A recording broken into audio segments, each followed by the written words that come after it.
এক শাহজালাল রহমতুল্লাহ আলাইহির জন্য সুরমা নদীকে আল্লাহ ইতিহাস বানায় দিয়েছেন। ইতিহাস।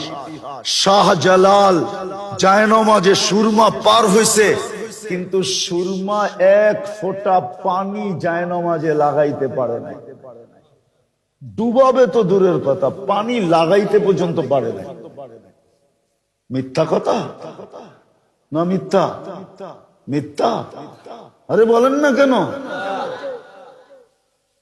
কে করছে এটা? উনি তো সাহাবিও ছিলেন না, তাবিও ছিলেন না, তাবিও ছিলেন না।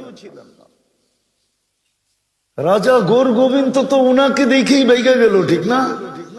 কি সত্য তো? ইতিহাস তো এটাই বলে।